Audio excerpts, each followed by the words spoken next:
for this entire month, we're going to be sharing with you weekly, little bits of things that you need to know. So joining us this morning, we have the beautiful Sandra White Belgrave, who's president of the Barbados Horizon Deaf Charity, and Christina Riley, who's a member of the Barbados Horizon Deaf Charity, and they're joined by Paula Medford, who is a sign language interpreter. Good morning to you, ladies. So wonderful to have you with us today. Good morning.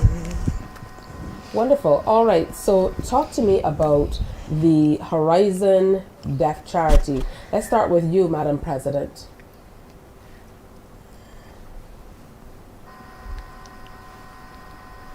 Okay.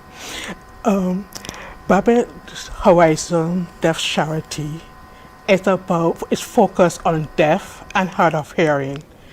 It's supposed to bring together those in the community so that we can support each other, work together, and also help them to see a better of themselves.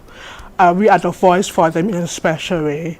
We also go about to support them in such a help them to explain about life, help them to understand about how they can get the kind of services they need. And we want to be able to be involved in the community, because being involved in the community, others be able to see who we are, what we can do.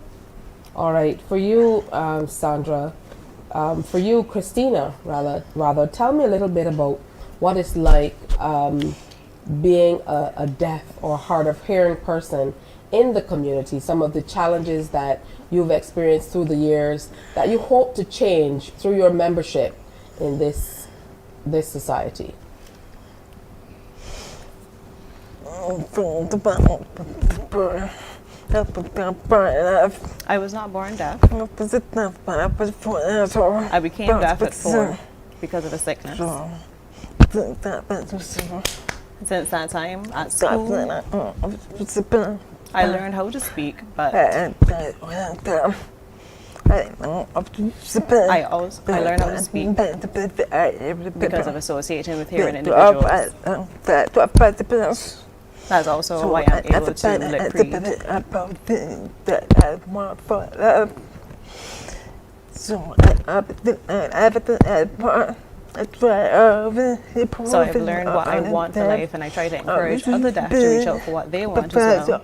To be professional, how to exist within society, not to be afraid of associating and interacting with hearing. It is true that I'm deaf and I have a disability, but I will be brave and I will stand up and I will speak up.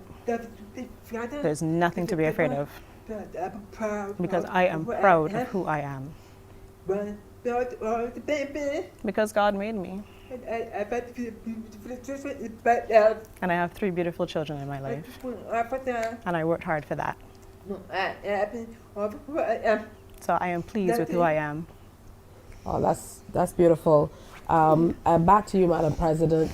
Let's talk about some of these objectives that you have in mind for the organization. I know every president, as they come into that hot seat, because as is the case with every organization, being president sometimes it can carry a heavy burden. But I know you have your own objectives as well as the overarching objectives of the organization that you'd like to achieve during your tenure. So what are some of these objectives that you would like to achieve for the members of your community generally?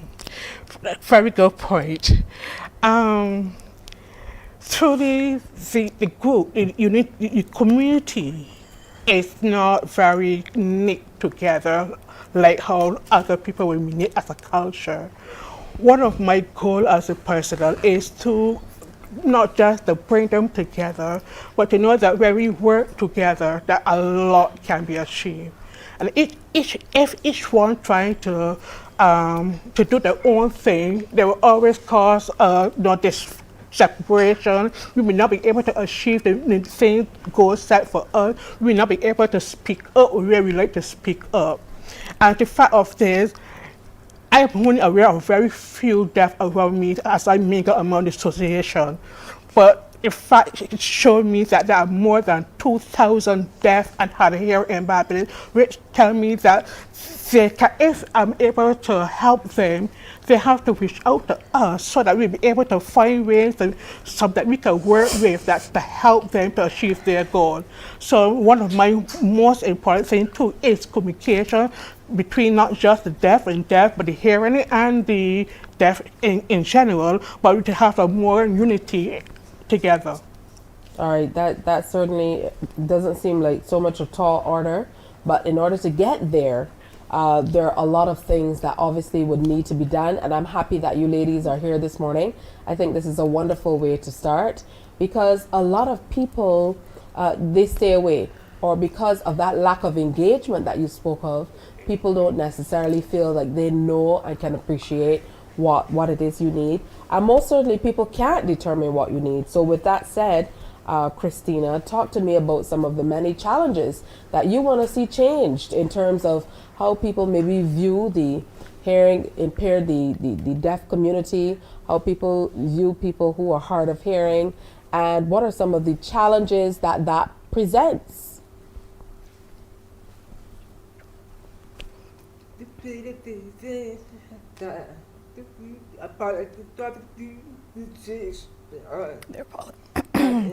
There are policies that need to be changed because people think that deaf individuals cannot do anything, and that is not true. They can do anything.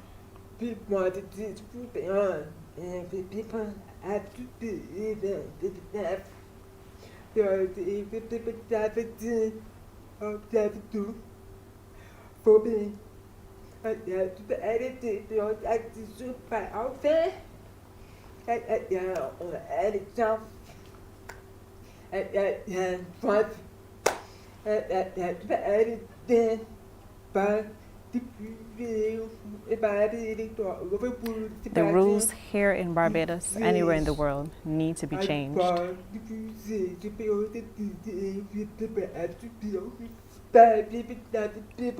Hearing people need to be respectful of deaf.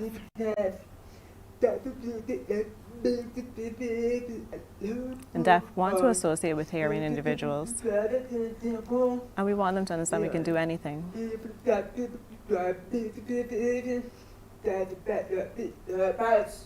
If we don't associate with the hearing, we would not learn a lot, because for me,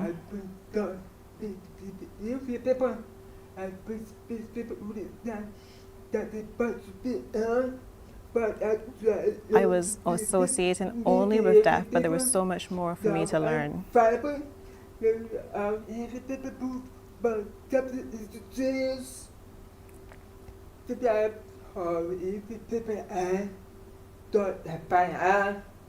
Sometimes hearing people don't like how I behave. So there are things that need to change, need to be respectful. We need to teach deaf individuals how to do things.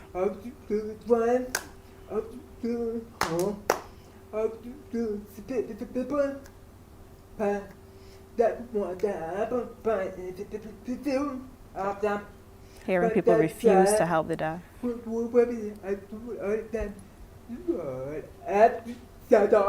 I've told the deaf they have to stand up for themselves and speak up. The government needs to give the deaf support. I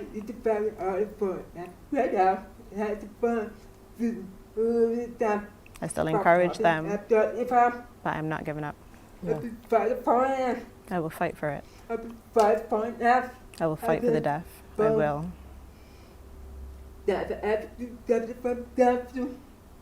The deaf also have to do something for themselves too.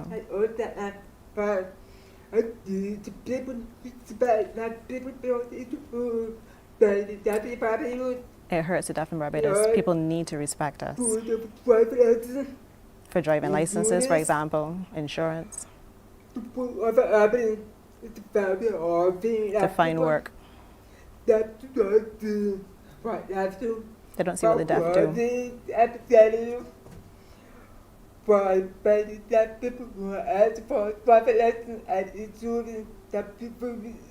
They refuse to give us driving licenses and insurance.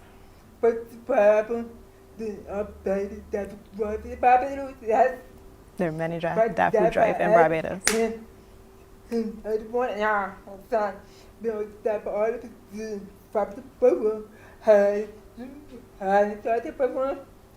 they're very good drivers because of having to rely upon their sight.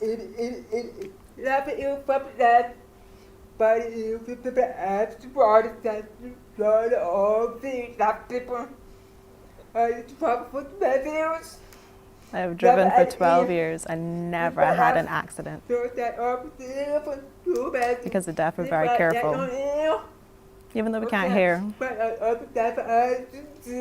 what I have eyes to see. That is the best way because God has always blessed us, deaf individuals.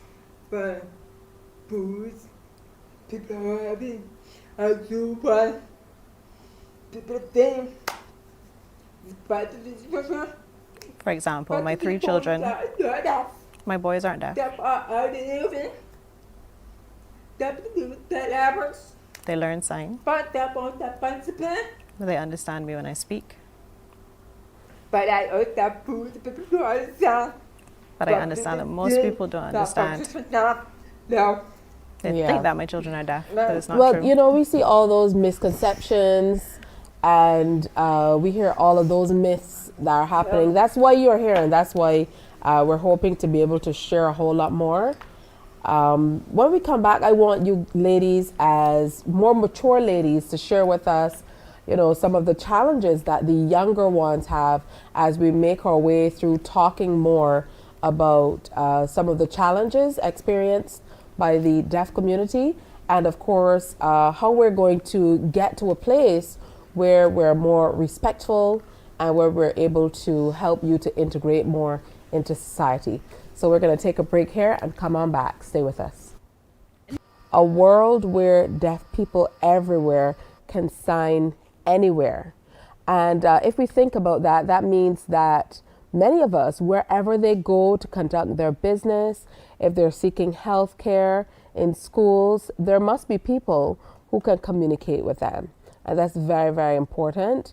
Just as much as we talk about being bilingual or trilingual, you know, being able to speak other languages, it's very important, with Sandra, of course, telling us that there are over 2,000 deaf and hearing impaired people or people who are hard of hearing here in Barbados. It means that the onus really is on us to be able to open up those lines of communication.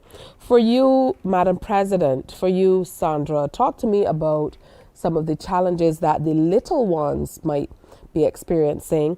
And I'm interested in hearing Sandra's, Christina's take on this as well, because I know Christina said that she was hearing right up until age 4. So I'm interested in trying to figure out how it changes for the little ones and what are some of the challenges that are specific to them at this time as we seek to change their experience in interacting with members of the community. Can you ask the question again, please? Yes, please.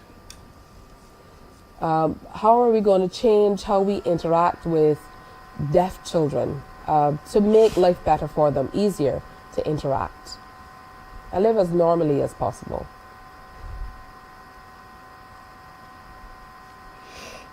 Okay. Like Christina, I was born hearing, and I got in a car accident at 2. So coming up in the environment, into the society, was not an easy task. Especially, I went to a general school, mainstream school, and studying in that classroom was not very easy. But in it all, I was able to achieve the many things that I needed to achieve.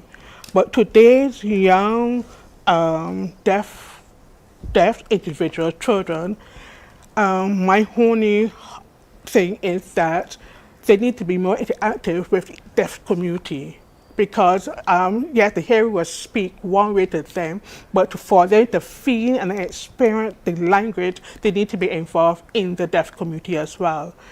And not able to do that, they cannot not able to express themselves the way they would like to express themselves. And when they leave school, they find it more difficulty and they go into the more depressed stage. So they need to be more involved in the community. At the same time, the parents, whoever, the guardian need to also learn their language to help communicate with them, because the more you communicate with them, the better they'll be able to understand life better and able to make the best decision. So all deaf really needs to be incorporated more, to be inclusive more in the activity and be able to, grab what is for them out there. All right, now, Christina, I know that you are bold. Even the way you're speaking, I can tell you're a very bold lady. But are there some situations or places that you are apprehensive to go because you're not sure what the engagement would be like or whether people can truly understand, what you need?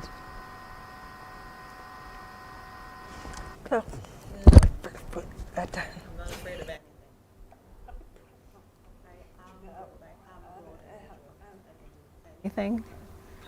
I'm not afraid of anything, but I will speak up. That is who I am, and I encourage other people. I'm not afraid of anything. I remember I've always been a strong woman no matter what, but people have to understand there's nothing wrong with the deaf. Don't be afraid of them. The deaf will not bite you. We're friendly.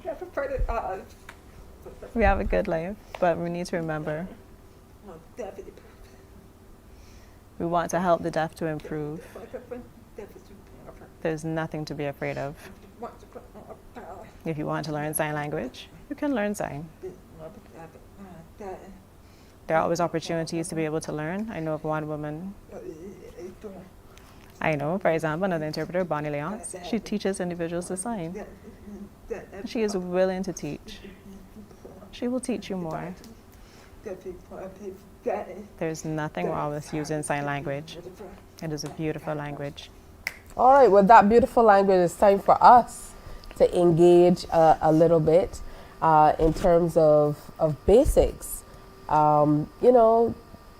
Going into a business, going to a healthcare institution, what would you like to see as the basics when you come in for people to be able to engage with you? And when I say you, I mean you generally, not just the two of you specifically, because there are some people who really are not as bold as you, Christina, who they might need to see that level of engagement where they want to see someone who they feel like maybe I can communicate a little with them. So, let's start there with basics.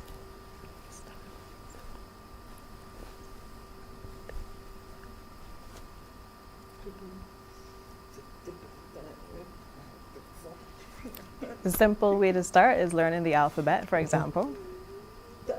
It's not hard. It's easy to learn your alphabet. That's something you could learn quickly. Don't be nervous. Just go ahead and breathe. You can do it and start learning with that, the alphabet. Or something simple like good morning, good night. You went too quickly. Okay. I can say it again. Good morning. Okay. Good. Good morning. Good night. Okay. That's enough for me for today. That's a good start. That's all she's giving us, people. So we're practicing that all day. I'm telling people, good morning. All day. That's going to be me. All day, that's going to be me. And I want you guys at home to practice as well, because we're going to be kind of bringing you along for this journey to make sure that, we come out at the other end at least knowing a little bit more. What are the plans, Sandra, to foster some of this engagement with members of the public more. As an organization, I know that, you know, the power is in your hands to be able to reach out, which is what I think we're at the stage that we need to do.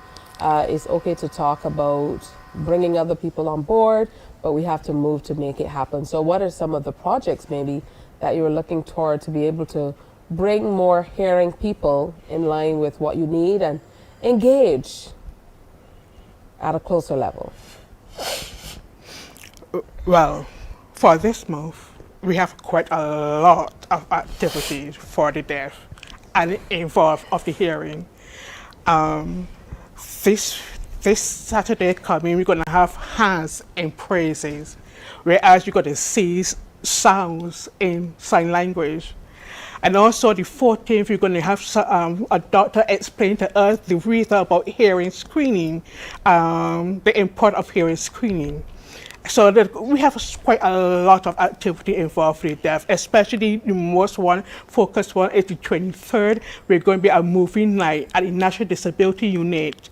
That is going to be no sound, only caption.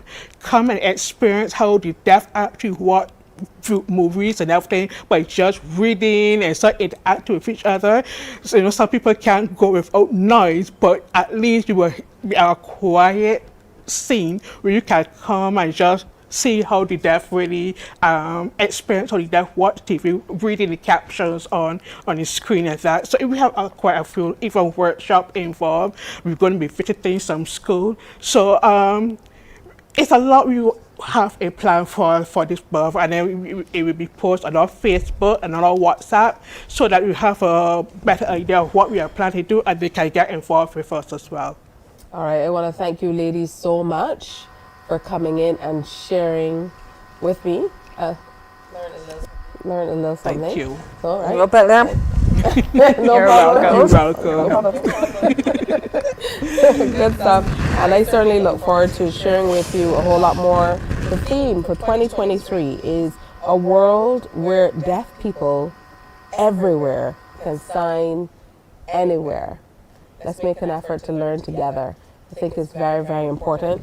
And before we go, Paula, I think it's important for you to share with us why you decided to sign and what your experience has been like.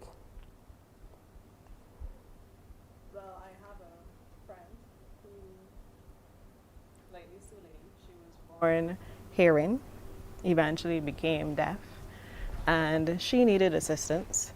And there was someone who was helping her, and I love languages, and I started by watching and picking up signs, one or two signs, and then eventually when they were no longer here, I had to continue helping her, and it just continued from there. I know that Bonnie tells us a lot that people, because she signs, people think she's deaf as well. So do you get that too? Sometimes, yes, people are surprised. Like, you can speak, but it doesn't happen a lot. Christina has one question. Sure. One thing that I need for the news, we need the words to be available as well. Yes. Oh. When people are referring to the deaf, we need to stop using the word deaf and dumb when we're speaking about those who are deaf. Just call an individual dumb. It is hurtful to the deaf. Okay. Don't ever say the word dumb anymore because it's discriminating. The deaf do not like that. Saying dumb, that is, we've moved past that. It's not that the deaf cannot talk. Do not do that. Do not call us dumb. We can speak. We can vocalize. There are a number of deaf who are born deaf. Yeah. You understand what I'm saying? But it doesn't matter what they are. Don't ever call us dumb. All right.